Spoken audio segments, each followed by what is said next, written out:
Good morning student. आज हम कक्षा 7 के पाठ 10 अपूर्व अनुभव एक बालिका थी तोतो चान, जो कि बड़ी होकर एक लेखिका बनती है और जापानी भाषा में वो अपने अनुभवों को लिखती है, अपने बचपन के अनुभवों को लिखती है, जिसका अनुवाद इसमें किया गया है। जापानी भाषा में तोतो चान ने अपने ही नाम से एक पुस्तक पूरी लिख डाली, तोतो चान, और उसी का एक अंश लिया गया है अपूर्व अनुभव। और इसका जो हिंदी अनुवाद है वो लेखक तेत्सुको कुरियानागी ने किया है।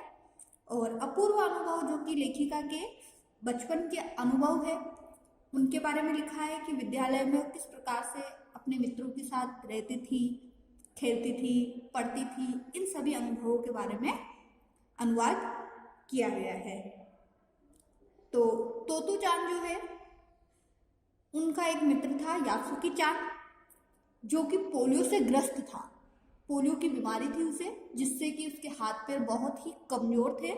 परंतु तोतो चान के अंदर इतना साहस था कि वो एक बार अपनी तरफ से पूरी मदद करती है, कोशिश करती है यासुकी चान को पेड़ पर चढ़ाने के लिए और उस पेड़ पर बिठाने के लिए, जिससे वो झूले का आनंद ले सके। इसका इसमें वर्णन किया गया है। आइए तो आज हम इस पाठ के बारे में पढ़ते हैं। सभागार में शिविर लगने के 2 दिन बाद तोतो चान के लिए एक बड़ा साहस करने का दिन आया।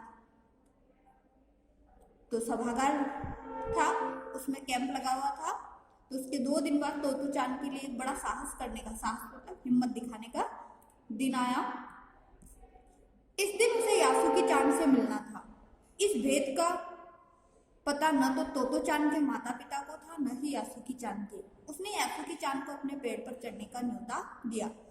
तो स्कूल में जब शिविर लगा था, उसके बाद में उसे यासुकी चान से मिलना था। उसे पता था कि यासुकी चान एक पोलियोग्रस्त बीमारी से ग्रसित है, परंतु इस बारे में न तो तोतो चान के माता पिता को पता था, न यासुकी चान को, क्योंकि यासुकी और उसने उसे पेड़ पर चढ़ने के लिए आमंत्रित किया था, बुलाया था। परंतु इसके बारे में अपने माता पिता को भी इसलिए नहीं बताया तोतो चान ने। क्योंकि अगर अपने माता पिता को पता चलता तो वो भी डांटते, और यासुकी चान के माता पिता को पता चलता तो वो उसे कभी भी वहां नहीं भेजते।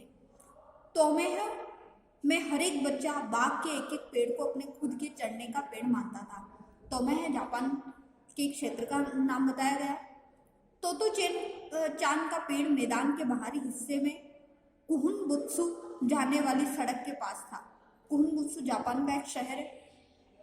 बड़ा सा पेड़ था, उसका चढ़ने जाओ तो पैर फिसल जाते। तो कुहुनबुत्सु जाने वाली जो एक सड़क थी, उसके किनारे एक पेड़ था जो कि तोतो चान का था। वहां पर बच्चे क्या करते थे, एक एक पेड़ को अपना हिस्सा, अपना मानकर वहां पर खेलते कूदते थे। वैसे ही तोतो चान का भी एक पेड़ था जिस पर वो यासुकी चान को चढ़ाने वाली थी। परंतु उस पेड़ पर जैसे ही चढ़ते थे, पैर फिसल कर जाते थे। पर ठीक से चढ़ने पर जमीन से कोई 6 फुट की ऊंचाई पर एक द्विशाखा तक पहुंचा जा सकता था। और उस पेड़ की 2 शाखाएं थी, फैली हुई मानो कि एक झूले के समान। तो जैसे ही हम जमीन से धीरे धीरे चढ़ते हैं और ठीक से चढ़ते हैं, तो उस पेड़ की शाखा तक पहुंचा जाता था। बिल्कुल किसी झूले सी आरामदेह जगह थी। और वो जो पेड़ की जो शाखाएं फैली हुई थी, मानो इस तरीके से फैली हुई थी जैसे झूला लगा रखा हो। तोतो चान अक्सर खाने की छुट्टी के, तोतो चान लड़की है, यासुकी चान लड़का है। तोतो चान अक्सर खाने की छुट्टी यानी कि लंच होता था के समय स्कूल के बाद ऊपर सीढ़ी मिलती, वहां से वह सामने दूर तक ऊपर आकाश को या नीचे सड़क पर चलते लोगों को देखा करती थी। और स्कूल के बाद वो सीढ़ी पर ऊपर चढ़ी मिलती, हमेशा पेड़ के ऊपर चढ़ जाती थी। और वहां से वो क्या करती थी कि ऊपर देखती तो आकाश की तरफ देखा करती, और नीचे देखती तो सड़क पर लोगों को देखा करती। बच्चे अपने अपने पेड़ को निजी संपत्ति मानते थे, और सभी बच्चों ने एक एक पेड़ को अपना बना रखा था, तो उसे स्वयं की संपत्ति मानते थे, मानो कि वो उन्होंने खरीद लिया और इस तरीके से वो मानने लग गए। किसी दूसरे के पेड़ पर चढ़ना हो तो उसे पहले पूरी शिष्टता से माफ कीजिए, क्या मैं अंदर आ जाऊं, पूछना पड़ता था। और जब किसी और के पेड़ पर चढ़ना होता तो परमिशन लेनी पड़ती थी। यासुकी चान को पोलियो था, इससे वह न तो किसी पेड़ पर चढ़ पाता था और न किसी पेड़ को निजी संपत्ति मानता था। और यासुकी चान पोलियो से ग्रसित था, बीमार था, तो किसी भी पेड़ को अपना नहीं बना सकता था, अपना नहीं मान सकता था और न ही किसी पेड़ पर चढ़ सकता था। अतः तोतो चान ने उसे अपने पेड़ पर आमंत्रित किया, पर यह बात उन्होंने किसी से नहीं कही, क्योंकि अगर बड़े सुनते तो जरूर डांटते। घर से निकलते समय तोतो चान ने माँ से कहा कि यासुकी चान के घर डैनन चौकू जा रही है। चूंकि वह झूठ बोल रही थी, इसीलिए उसकी माँ की आंखों में नहीं झांका। क्यों? क्योंकि अगर वो सच बोलकर बताती तो यासुकी चान तो पहले पोलियो से ग्रस्त है, तो उसके माता पिता उसे कभी भी परमिशन नहीं देते यासुकी चान को पेड़ पर चढ़ाने के लिए। इसीलिए वो आंखों में झांक कर नहीं बोल पा रही थी। शूज की लेस बांधते हुए अपनी नजरें नीचे झुकाते हुए कहती जा रही थी। वह अपनी नजरें जूतों के फीतों पर घड़ाए रही। रोकी उसके पीछे पीछे स्टेशन तक आया। जाने से पहले उसे सच बताए बिना तोतो चान से रहा नहीं गया। और जो रोकी था वो उसके पीछे पीछा करता हुआ आया, परंतु फिर तोतो चान ने उसे सच बता दिया। मैं यासुकी चान को अपने पेड़ पर चढ़ा देने वाली हूँ, उसने बताया। तब तोतो चान स्कूल पहुंची तो रेल पास उसके गले के आसपास हवा में उड़ रहा था। यासुकी चान उसे मैदान में क्यारियों के पास मिला। जो क्यारियां बनी होती है बाग बगीचों की, उनके लिए कहा गया। गर्मी की छुट्टियों के कारण सब सूना पड़ा था। यासुकी चान उससे कुल जमा 1 ही वर्ष बड़ा था और यासुकी चान तोतो चान से 1 साल बड़ा था।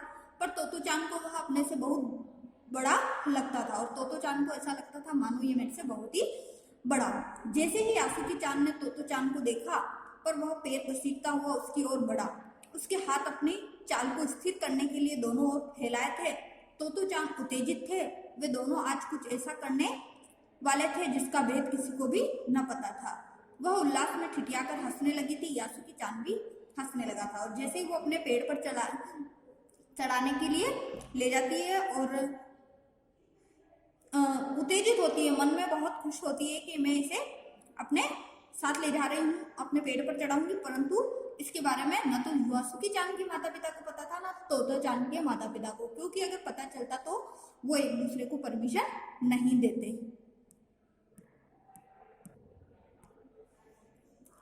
तोतो चान यासुकी चान को अपने पेड़ की ओर ले गई और उसके बाद वह तुरंत चौकीदार के छप्पर की ओर भागी। जो चौकीदार का छप्पर बना हुआ था उसकी तरफ भागी। जैसे उसने रात को ही तय कर लिया था, वहां से एक सीढ़ी घसीटती हुई, इस प्रकार की ये पिक्चर दिख रहा है ना, इस सीढ़ी को घसीटती हुई लेकर आई। उसने तने के सहारे ऐसे लगाया जिससे वह द्विशाखा तक पहुंच जाए और पेड़ के शाखा तक उस सीढ़ी को इस प्रकार से लगाया जिससे कि वो यासुकी चान ने जो ऊपर चढ़कर पहुंच जाए। पर कुर्सी से ऊपर चढ़ी और सीढ़ी के किनारे तक को पकड़ लिया। तब उसने पुकारा, ठीक है, अब ऊपर चढ़ने की कोशिश करो। यासुकी और जो तोतो चान थी वो तो पहले ही चढ़ गई, फिर यासुकी चान को ऊपर चढ़ाने की कोशिश करती है। यासुकी चान के हाथ पैर इतने कमजोर थे कि वह पहली सीढ़ी पर भी बिना सहारे के नहीं चढ़ पाया और वो पोलियो से ग्रसित था, इतना बीमार था कि वह उस पर केवल मात्र एक सहारे के, बिना किसी सहारे के पहली सीढ़ी भी नहीं चढ़ पाया। यासुकी चान के हाथ पैर इतने कमजोर थे कि वह पहली सीढ़ी पर बिना सहारे के नहीं चढ़ पाया। पर तोतो चान नीचे उतर आई और यासुकी चान को पीछे से धक्याने लगी। फिर तोतो चान ने क्या किया, नीचे उतरी और फिर पीछे से उसको धीरे धीरे धक्का लगाकर हाथ पकड़कर चढ़ाने लगी।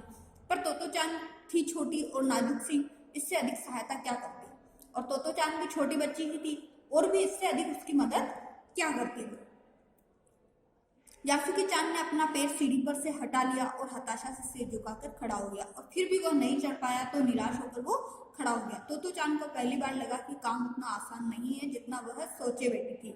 अब क्या करे वह, और तोतो चान ने सोचा कि बहुत ही आसान होगा तो मैं बिना पूछे, घर वालों से भी बिना परमिशन लिए यासुकी चान को चढ़ाने का प्रयास करूंगी। परंतु जब पता चला कि इतना आसान नहीं, ये बहुत ही कमजोर है, तो फिर वह सोचने लगी अब मैं क्या करूं। यासुकी चान उसके पेड़ पर चढ़े, यह उसकी हार्दिक इच्छा थी और उसकी इच्छा थी वो मन से चाहती थी कि यासुकी चान उसके पेड़ पर चढ़े। यासुकी चान के मन में भी उत्साह था और यासुकी चान भी इसलिए अपने मन से इच्छा करता था कि मैं भी कभी पेड़ पर चढ़ूं। वो उसके सामने गई। उसका लटका चेहरा इतना उदास था कि तोतो चान उसे हंसाने के लिए गाल फुला फुला कर तरह तरह के चेहरे बनाने पड़े। और जैसे ही यासु की चांद निराश हो गया, उदास हो गया, तो उसे हंसाने के अनेक प्रयत्न कर रही थी। ठहरो, एक बात सूझी। वह फिर चौकीदार के छप्पर की ओर दौड़ी और हर एक चीज उलट पुलट कर, फिर उसने सोचा कि ये तो उदास खड़ा हो गया, उसे चढ़ाने के लिए और प्रयास करते चौकीदार का जो छप्पर बना हुआ था वहां पर फिर जाती और उसके सारे सामान को पलट पलट कर देखती, उलट पुलट कर देखती, कहीं कोई ऐसी वस्तु मिल जाए जिससे ये आसानी से चढ़ जाए।